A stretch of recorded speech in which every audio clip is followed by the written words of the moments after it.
Hey, what's going on, folks? This is Bad Horse Arts once again, coming at you with another anatomical study of the pelvis. This is maybe the second part of a I don't know how many is going to be within this series, but I'm going to take you from basically the pelvic bone anatomy all the way up to the actual muscles surrounding the pelvic anatomy, especially below, so the lower leg muscles and whatnot. But with that kind of being out the way and stated, let's get into the video. All right, so first thing I really want to kind of show here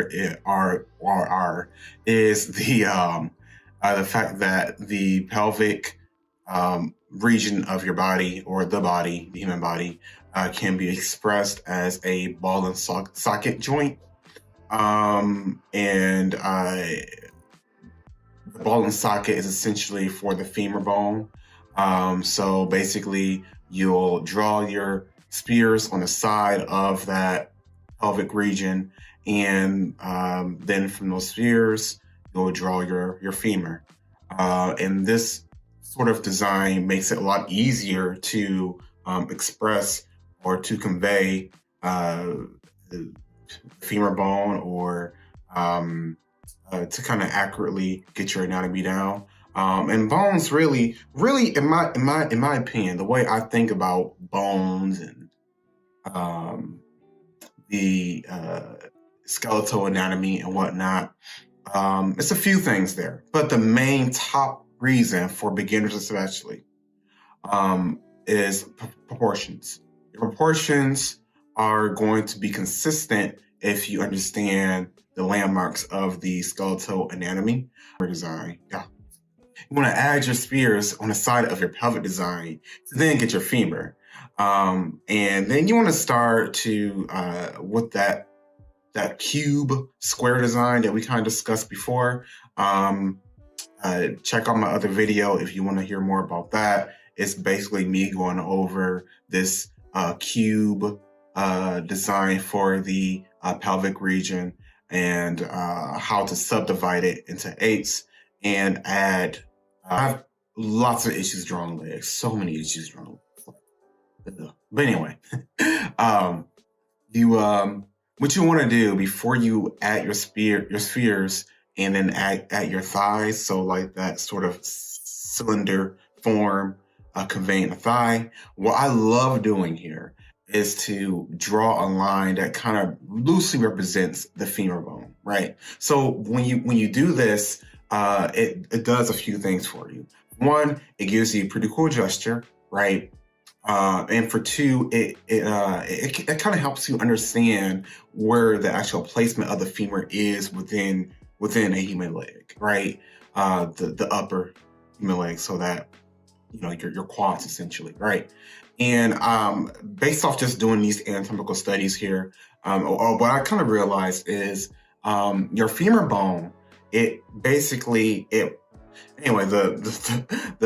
center muscle of your femur, that is essentially the armor or the covering for your femur, right? So underneath that muscle is your femur. So roughly speaking, your femur is kind of like in the middle of your leg, So it's a good thing to keep in mind when sometimes too, you're going to get thicker thighs, and your thighs are going to overlap a little bit, right? And and sometimes you get thinner thighs, and you get that infamous thigh gap that people talk about in social media and whatever. And that's for thinner legs and thinner thighs and whatnot. But they say thick thighs save lives, right? And skinny thighs tell lies. I don't know. Or tidy whities. Yeah, tidy whities, or like a bikini or whatever, what have you. But it kind of resembles that. But what you want to do after you add those spheres is you want to sort of protrude out a little bit. So add another spear, slightly smaller spear. And this sphere is going to represent the greater trochanter, which is kind of like the upper side of your femur, if you will. And the upper the greater trochanter is the origin. The origin point, I believe, for the TFL muscle, so the tensor fascia lata. I believe I'm right with that, but it's the origin point for that muscle. So it's very important you kind of get that down. It's an excellent landmark.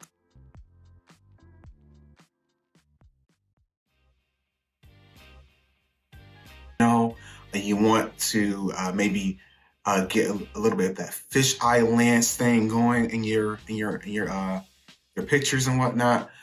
This is a really cool thing to know because it kind of gives you the perception of like that hip coming out at the viewer a little bit, right? For the greater trochanter and your pelvis and your femur and whatnot. The greater trochanter in that sphere that attaches to the bottom of your pelvic bone, or your pelvic design, I should say, the 8 subdivision design, is going to resemble sort of like an uneven dumbbell. So that's to kind of get in your head, like, okay, this is what I'm doing. I'm doing an uneven dumbbell, essentially. And then from that uneven dumbbell, the smaller piece, you're going to then just gently draw your femur bone. It's just a gesture, guys. It's a gesture. So if you have a reference, all you really do is just you look at your gesture, or you look at your reference rather, and you ask yourself, what is my reference doing right now? What is he doing? What is she doing? What are they doing right now with their leg? What is the leg doing? Don't ask yourself like, I am drawing a thigh. Don't tell yourself that. Ask yourself, what is it doing? Is it moving up? Is it moving down? Left, right, all around? Whatever it might be. Ask yourself, what is it doing, right? And then once you ask yourself what it's doing, you kind of get the sense of the movement of your gesture line, of what your gesture line should be, and that kind of makes your drawings a little more fluid in that early stage, which is kind of something you want to keep. I'm going to and you're going to see that with some of these references I'm drawing and whatnot, the pelvic bone and the femur sort of ball joint design that we're kind of doing here, right? That's going to, how can I put this? The femur bone, or the top of the femur bone, your dumbbell design, your uneven dumbbell design, is going to be a bit wider than your pelvic bone design, right?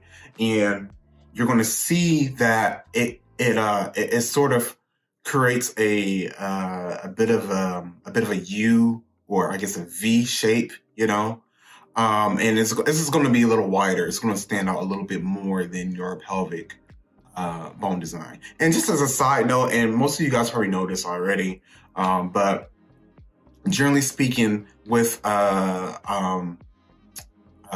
males, their pelvic area is a lot more narrow, and with a female, their pelvic area is a lot wider.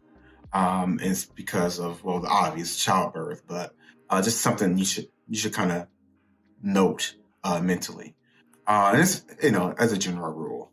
But you're also going to see with another reference here that sometimes your pelvic bone in your femur is going to be, roughly speaking, the same. I agree, the same narrowness, but your pelvic bone, I should say, is going to be narrow, and it's going to be more narrow than how it would appear in the front, or from the front view rather, or even the back view, and it's going to almost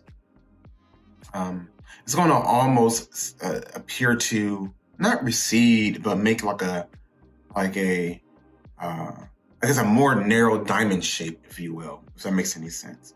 And these kind of poses here is kind of what I was referring to earlier. Is you want your that femur, that greater trochanter, that sort of design, the uneven dumbbell, I should say. You want that to, in these particular poses where it's kind of from a 3/4 side view. You want it to appear like your hip bone and your femur, that greater trochanter. You want it to appear like it's popping out at the viewer. You know what I'm saying? So that's why it's really good to understand that placement, and so you can accurately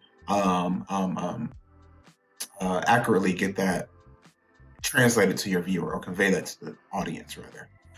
But again, this is something I went over earlier, so I don't want to repeat myself there, which I kind of just did. So sorry. But anyway, and lastly, just so you'll know mentally, once we get into the actual designing of the more of a anatomically correct pelvic bone, once you get into those studies, I'm very excited to get there, but that'll be next video.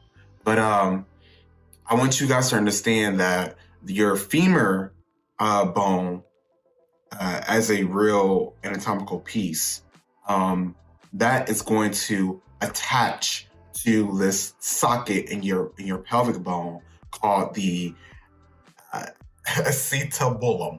I don't know if I'm saying that correctly, but acetabulum. It's going to attach to that socket, right? And then from that socket, the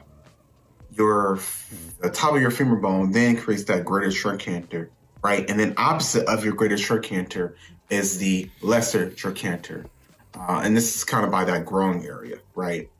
But that's all I really have for you today. And if you get any value out of these videos, like, subscribe, comment, do all the YouTube-like things. But with that being stated, good night, farewell, and peace out.